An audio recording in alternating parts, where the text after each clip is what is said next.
जरा सोचिए, क्या आप एक ऐसी दुनिया में जिंदा रह सकते हैं जहां आपका एकमात्र दोस्त प्लास्टिक का एक बेजान पुतला हो, जहां सन्नाटा इतना गहरा हो कि आपकी अपनी ही धड़कनें कानों में शोर मचाने लगे। मिलिए इस बदनसीब आदमी से जो रोज शाम ढलते ही अपने घर की चौखट पर केमिकल छिड़कता है ताकि अपनी गंध को छुपा सके। वो अपने घर को लोहे की भारी प्लेटों से सील करता है और फिर भी डर इतना है कि रात भर अपनी राइफल सीने से लगाकर बाथटब में छुपकर कांपता रहता है। आखिर इतनी दहशत क्यों? क्योंकि जैसे ही रात का साया गहराता है, बाहर की दुनिया इंसानों की नहीं रहती। वहाँ सड़कों पर खूंखार ज़ॉम्बीज़ मौत का खेल खेलते हैं। ये सब शुरू हुआ करीब 5 साल पहले 2012 में, जब एक जानलेवा वायरस ने पूरी दुनिया में कहर बरपा दिया। 90% इंसान मारे गए और 9% लोग खूंखार ज़ॉम्बी बन गए। ये ज़ॉम्बी धूप से जलते हैं, सिर्फ रात में शिकार करते हैं और इनके सूंघने की ताकत बेहद खतरनाक होती है। वहीं हमारी कहानी का हीरो विल इस तबाही में इसलिए जिंदा है क्योंकि वो दुनिया के उन 1% से भी कम लोगों में आता है जिसके शरीर में इस वायरस से लड़ने वाली मजबूत एंटीबॉडी मौजूद है। विल अपनी फोर्ड मस्टैंग में न्यूयॉर्क की वीरान और खामोश सड़कों पर तूफान की तरह दौड़ रहा है। वो शहर के बीचों बीच एक हिरण का पीछा कर रहा है। इस उजड़ी हुई दुनिया में जहाँ वो बिल्कुल अकेला है, जिंदा रहने के लिए खाना जुटाना ही अब सबसे बड़ी जंग बन चुका है। लेकिन जैसे ही वो शिकार पर गोली चलाने वाला होता है, अचानक एक शेरनी झपटती है और उससे पहले ही हिरण को दबोच लेती है। अपना निवाला छिनता देख विल गुस्से में शेरनी पर राइफल तान देता है, लेकिन तभी झाड़ियों से एक शेर और उसका छोटा सा बच्चा भी वहाँ निकल आते हैं। इस जानवरों के परिवार को एक साथ देखकर विल को अचानक अपने मरे हुए परिवार की याद आ जाती है। वो गोली नहीं चलाता क्योंकि वो जानता है कि इस तबाह हो चुकी दुनिया में अब यही जानवर प्रकृति का संतुलन संभाले हुए हैं। जिंदा बचे लोगों की तलाश में बाहर निकलने से पहले विल रोज अपनी अंडरग्राउंड लैब में जाता है। एक शानदार वैज्ञानिक होने के नाते उसने इस वायरस की एक जीन थेरेपी बनाई है। वो उन म्यूटेंट चूहों को चेक करता है जिन पर वो दवा का टेस्ट कर रहा है। शुरू में तो उसे लगता है कि आज का दिन भी बेकार गया, लेकिन तभी उसकी नजर एक चूहे पर पड़ती है। उस खूंखार चूहे का गुस्सा अब शांत हो रहा था और वो धीरे धीरे नॉर्मल हो रहा था। विल की आंखों में एक चमक आ जाती है क्योंकि अगर ये एक्सपेरिमेंट कामयाब हो गया तो वो उन दरिंदे ज़ॉम्बीज़ को वापस इंसान बना सकता है। एक नई उम्मीद के साथ विल हर सुबह ठीक 8 बजे घर से निकलता है। वो शहर के एक वीडियो स्टोर में जाता है, डीवीडी बदलता है और वहाँ रखे बेजान पुतलों से बातें करता है, उनका हालचाल पूछता है। जरा सोचिए, एक इंसान अंदर से कितना टूट चुका होगा, कितना अकेला होगा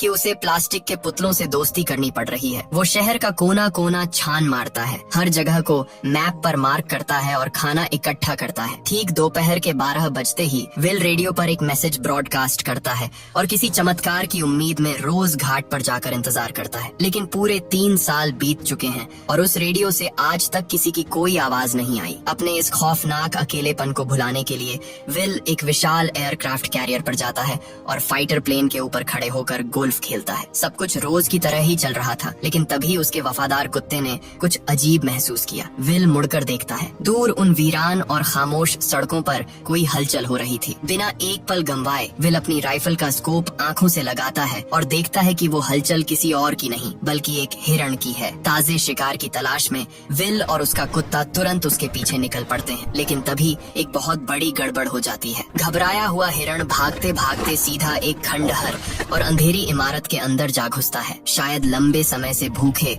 उस कुत्ते से भी रहा नहीं गया। वो बिना कुछ सोचे समझे अंधेरे में उस हिरण के पीछे दौड़ पड़ता है। विल चीख कर उसे रोकने की कोशिश करता है, लेकिन तब तक बहुत देर हो चुकी थी। अब अपने वफादार साथी की जान बचाने के लिए खौफ से कांपते विल को भी उस मनहूस इमारत में कदम रखना ही पड़ता है। अंदर इतना घुप अंधेरा है कि हाथ को हाथ दिखाई नहीं देता। यकीन मानिए, स्क्रीन की ब्राइटनेस फुल करने के बाद भी ये सीन आपकी रूह कंपा देगा। विल की सांसें इतनी तेज चल रही हैं कि एक मामूली सा आईना भी उसे डराकर पीछे हटने पर मजबूर कर देता है। तभी अंधेरे को चीरती हुई एक दर्दनाक चीख गूंजती है। विल का दिल बैठ जाता है, कहीं उसके कुत्ते को कुछ हो तो नहीं गया। खून से सनी सीढ़ियों का पीछा करते हुए विल जैसे ही आगे मुड़ता है, उसके पैरों तले जमीन खिसक जाती है। सामने एक जानवर का कटा हुआ सिर पड़ा था। शुक्र है वो उसका कुत्ता नहीं बल्कि वही शिकार था, लेकिन उस जानवर की पथराई आंखों में मौत का जो खौफ था वो विल को अंदर तक डरा देता है। बंदूक ताने विल पसीने से तरबतर हो चुका था और तभी उसकी नजर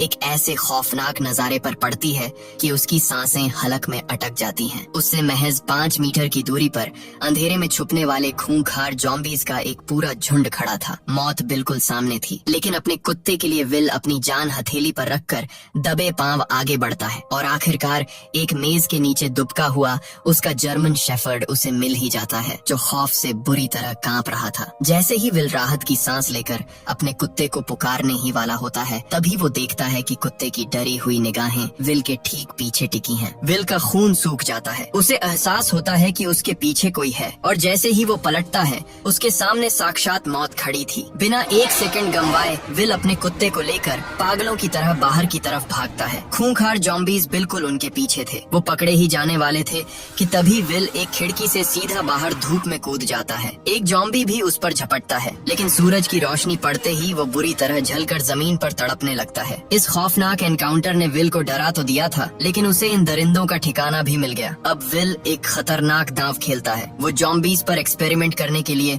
उसी इमारत के बाहर एक जाल बिछाता है और चारे के लिए शीशी में अपना ही खून रख देता है। महज 2.5 मिनट के अंदर एक जॉम्बी उस खून की महक से खींची चली आती है और जाल में फंस जाती है। जाल उसे झटके से बाहर धूप में खींच लेता है, लेकिन तभी अंधेरे में से एक और बेहद खौफनाक और विशाल जॉम्बी बाहर आता है। वो इतनी गुस्से भरी दहाड़ मारता है मानो वो विल को कच्चा ही चबा जाना चाहता हो। विल हैरान था कि आखिर इस जॉम्बी की आंखों में इतना गुस्सा क्यों है। घर लौटकर विल उस पकड़ी गई जॉम्बी पर एक्सपेरिमेंट शुरू कर देता है, लेकिन उसे इस बात का बिल्कुल अंदाजा नहीं था कि जिस फीमेल जॉम्बी को उसने पकड़ा है वो असल में उसी दहाड़ मारने वाले खूंखार जॉम्बी किंग की पत्नी थी। विल की इस एक गलती ने अब इंसानों और जॉम्बीज के बीच मौत की जंग छेड़ दी थी। अगले दिन शहर का ये इकलौता इंसान तब सन्न रह जाता है जब उसकी नजर एक पुतले पर पड़ती है। वही पुतला जो वीडियो स्टोर के बाहर खड़ा रहता था, आज वो कई किलोमीटर दूर यहाँ कैसे आ गया। विल को लगता है कि शायद शहर में कोई और इंसान भी जिंदा है जिसने ये पुतला यहाँ रखा है। वो पुतले पर बंदूक तानकर धीरे धीरे आगे बढ़ता है, लेकिन वहाँ कोई इंसान नहीं था। दरअसल ये उसी जॉम्बी किंग का बिछाया हुआ एक खौफनाक जाल था। जैसे ही विल उस पुतले के पास झुककर नीचे पड़े पानी को देखता है, तभी खटाक से जाल एक्टिवेट होता है और एक रस्सी विल के पैर को जकड़कर उसे झटके से हवा में उल्टा लटका देती है। विल का सिर जोर से टकराता है और वो वहीं बेहोश हो जाता है। जब विल को होश आता है तो उसकी घड़ी का अलार्म बज रहा था। सामने का नजारा देखकर विल की रूह कांप जाती है। सूरज डूब रहा था और जैसे जैसे धूप कम हो रही थी, अंधेरे में से खूंखार जॉम्बीज बाहर निकल रहे थे। घबराहट में विल अपनी कमर से चाकू निकालता है और हवा में उल्टे लटके हुए ही पागलों की तरह रस्सी काटने लगता है। आखिरकार रस्सी कटती है और विल जमीन पर आ गिरता है, लेकिन किस्मत इतनी खराब थी कि जमीन पर गिरते ही वो चाकू सीधा उसकी जांघ के आर पार हो जाता है। दर्द से चीखते विल के लिए अब बचने का कोई रास्ता नहीं था, क्योंकि डूबते सूरज की आखिरी किरण भी अब हमेशा के लिए गायब हो चुकी थी। अगले ही पल विल के रोंगटे खड़े हो जाते हैं। सामने की उस डरावनी और अंधेरी इमारत से खौफनाक गुर्राहटें गूंजने लगती हैं और तभी अंधेरे को चीरता हुआ साक्षात वही जॉम्बी किंग बाहर आता है। उसके साथ जंजीरों में बंधे 3 खूंखार और भूखे जॉम्बी कुत्ते थे। गनीमत बस इतनी थी कि सूरज की कुछ आखिरी किरणें अभी बाकी थीं, जो उन दरिंदों को आगे बढ़ने से रोक रही थीं। लेकिन जैसे ही सूरज की वो आखिरी किरण गायब होती है, उन शिकारी कुत्तों ने पागलों की तरह विल पर धावा बोल दिया। विल की जांघ बुरी तरह घायल थी। दर्द से तड़पते हुए वो रेंग कर अपनी कार की तरफ बढ़ता है, जहाँ उसकी पिस्तौल रखी है। खूंखार जॉम्बी कुत्ते उस पर टूट पड़ते हैं। विल अंधाधुंध गोलियां चलाकर उन्हें रोकता है, लेकिन तभी एक कुत्ता सीधा विल के चेहरे पर झपट पड़ता है। उसके नुकीले दांत विल का मांस फाड़ने ही वाले थे कि अचानक उसका वफादार जर्मन शेफर्ड सैम बीच में आ जाता है और अपने मालिक की जान बचा लेता है। लेकिन इस खौफनाक लड़ाई में वो जॉम्बी कुत्ता सैम को बुरी तरह काट लेता है। विल का दिल धक से रह जाता है, क्योंकि एंटीबॉडीज विल के खून में है, सैम के नहीं। विल पागलों की तरह सैम को गोद में उठाकर घर भागता है और तुरंत उसे एंटीवायरल इंजेक्शन लगाता है। वो रोते हुए खुद को झूठी तसल्ली देता रहता है कि उसका प्यारा साथी, उसका इकलौता दोस्त बस किसी तरह बच जाए। लेकिन तभी सैम के शरीर से बाल झड़ने लगते हैं। विल कांपते हाथों से उसकी पलकें उठाता है और जो वो देखता है उससे उसकी रूह कांप जाती है। सैम की आंखें लाल हो चुकी थीं और वो एक खूंखार जॉम्बी में बदल रहा था। अब विल के पास कोई रास्ता नहीं बचा था। फूट फूट कर रोते हुए विल को अपने ही हाथों से अपने उसी जिगरी दोस्त का गला घोंटना पड़ता है जिसने अनगिनत खौफनाक रातों में उसका साथ निभाया था। विल अंदर से पूरी तरह टूट चुका था। तभी विल के दिमाग में एक खौफनाक सच टकराता है। जॉम्बीज में तो सोचने का दिमाग नहीं होता, फिर उन्होंने बिल्कुल इंसानों जैसा जाल कैसे बिछाया। लेकिन अब विल को किसी बात से फर्क नहीं पड़ता था। कार की खाली सीट देखकर उसका दर्द और गुस्सा बर्दाश्त के बाहर हो जाता है। मौत को गले लगाने के लिए वो उसी रात अपनी कार लेकर सीधा बंदरगाह की तरफ निकल पड़ता है और पागलों की तरह उन जॉम्बीज की भीड़ को कुचलना शुरू कर देता है। जॉम्बीज कार को चींटियों की तरह घेर लेते हैं और कांच तोड़ने लगते हैं। तभी वो एक भारी खंभा सीधा कार पर गिरा देते हैं, जिससे कार पलट जाती है। विल अंदर बुरी तरह फंस चुका था। बाहर जॉम्बी किंग अपनी खूंखार फौज के साथ खड़ा था। मौत विल के बिल्कुल सामने थी। लेकिन तभी एक चमत्कार होता है। अंधेरे को चीरती हुई एक बेहद तेज रोशनी विल की आंखों पर पड़ती है, जैसे कोई इंसान उसे बचाने आ रहा हो, और विल बेहोश हो जाता है। जब उसकी आंख खुलती है तो वो अपने ही घर के बिस्तर पर था। उसकी चोट पर पट्टी बंधी थी और उसके सामने एक औरत और एक बच्चा खड़े थे। 3 साल के खौफनाक अकेलेपन के बाद इस तबाही में विल के अलावा कोई और इंसान भी जिंदा था। पूरे 3 साल बाद किसी इंसान को अपने सामने जिंदा देखकर विल सुन्न था। वो भूल चुका था कि इंसानों से बात कैसे करते हैं। उस औरत ने अपना नाम एना बताया। उसने रेडियो पर विल का मैसेज सुना था और वो एक बच्चे के साथ विल को ढूंढते हुए न्यूयॉर्क आ गई थी। एना ने बताया कि वो बचे हुए इंसानों के एक सुरक्षित ठिकाने वर्मोंट जा रही है। ये सुनते ही विल का गुस्सा फूट पड़ता है। वो पागलों की तरह एना पर चिल्ला उठता है कि इस दुनिया में अब कुछ भी सुरक्षित नहीं बचा। पूरा अमेरिका तबाह हो चुका है। दरअसल 3 साल के खौफनाक अकेलेपन ने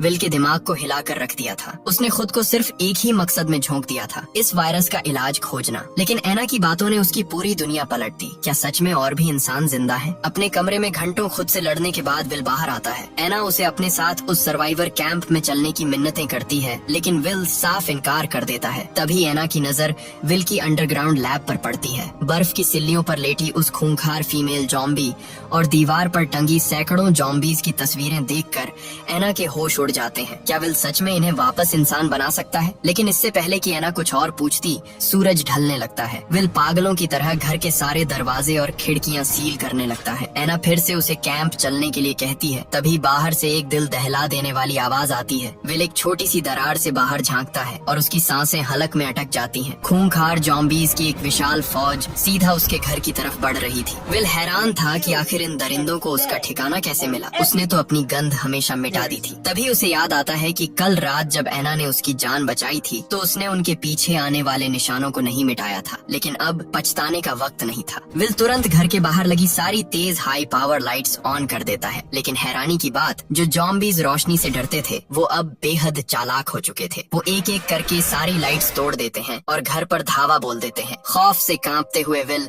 अपना आखिरी दांव खेलता है। वो घर के चारों तरफ बिछे बमों का ट्रिगर दबा देता है। एक भयानक धमाका होता है। आग के गोलों में सारे जॉम्बीज चीथड़ों में उड़ जाते हैं। बाहर सब कुछ शांत हो जाता है। लेकिन जब विल पलट कर एना को आवाज लगाता है तो सन्नाटे के अलावा कोई जवाब नहीं आता। विल एना को ढूंढने ऊपर भागता है, लेकिन तभी अंधेरे से एक जॉम्बी उस पर कूद पड़ता है। वो विल को किसी खिलौने की तरह उठाकर पटक देता है। विल बुरी तरह घायल था, लेकिन उसने हार नहीं मानी। वो मरने का नाटक करता है और मौका मिलते ही एक पेचकस उस जॉम्बी के सीने में उतार देता है। लेकिन अफसोस, उस जानवर पर इसका कोई असर नहीं होता। तभी सामने साक्षात जॉम्बी किंग आ जाता है। विल तुरंत राइफल उठाता है, लेकिन ये जॉम्बी आम नहीं था। इसे पता था कि बंदूक क्या कर सकती है। वो चालाकी से दीवार के पीछे छुप जाता है। विल बिना देर किए पास रखे गैस सिलेंडर पर गोली चला देता है। बूम! एक जोरदार धमाका होता है और जॉम्बी खिड़की से बाहर जा गिरता है। विल दौड़कर अंदर के कमरे में पहुंचता है, जहां एना और बच्चा खौफ के मारे अलमारी में दुबके हुए थे। एक दूसरा जॉम्बी उन्हें देख चुका था। इससे पहले कि वो उन पर हमला करता, विल अपनी जान की बाजी लगाकर उसे गोलियों से छलनी कर देता है। लेकिन तभी बाहर से एक दिल दहला देने वाली दहाड़ सुनाई देती है। जब विल खिड़की से झांकता है तो उसके होश उड़ जाते हैं। जॉम्बी किंग अकेला नहीं था, वो अपनी पूरी सेना लेकर आया था। ये कोई मामूली हमला नहीं, बल्कि एक सोची समझी साजिश थी। वो तीनों जान बचाकर बेसमेंट की लैब में भागते हैं और विल लोहे का दरवाजा बंद कर देता है। तभी लैब में एक चमत्कार होता है। विल की बनाई वैक्सीन काम कर रही थी। वो फीमेल जॉम्बी अब धीरे धीरे इंसान बन रही थी। विल चिल्लाकर उन्हें बताना चाहता था कि वो सबको ठीक कर सकता है, लेकिन उन जॉम्बीज की नजर में विल कोई हीरो नहीं, बल्कि एक राक्षस था जिसने उनके अपनों को कैद किया था। अब वो अपने इंतकाम के लिए कांच की दीवार पर पागलों की तरह टक्कर मार रहे थे। कांच धीरे धीरे चटक रहा था। मौत बस चंद सेकंड दूर थी। अचानक विल की नजर एना की गर्दन पर बने तितली के टैटू पर पड़ती है। उसे सब समझ आ जाता है, यही वो इशारा था। वो तुरंत उस फीमेल जॉम्बी का खून निकालता है, क्योंकि वही अब मानवता की आखिरी उम्मीद थी। विल वो वैक्सीन एना को सौंपता है और उसे बच्चे के साथ सुरक्षित सुरंग में छिपा देता है। अब लैब में सिर्फ विल बचा था और सामने खड़ी थी मौत। जैसे ही जॉम्बी किंग कांच तोड़कर अंदर घुसता है, विल एक ग्रेनेड का पिन खींच लेता है और एक आखिरी चीख के साथ वो सीधा उस झुंड के बीच कूद पड़ता है। एक जोरदार धमाका होता है और इसी बलिदान के साथ मानवता बच जाती है। तो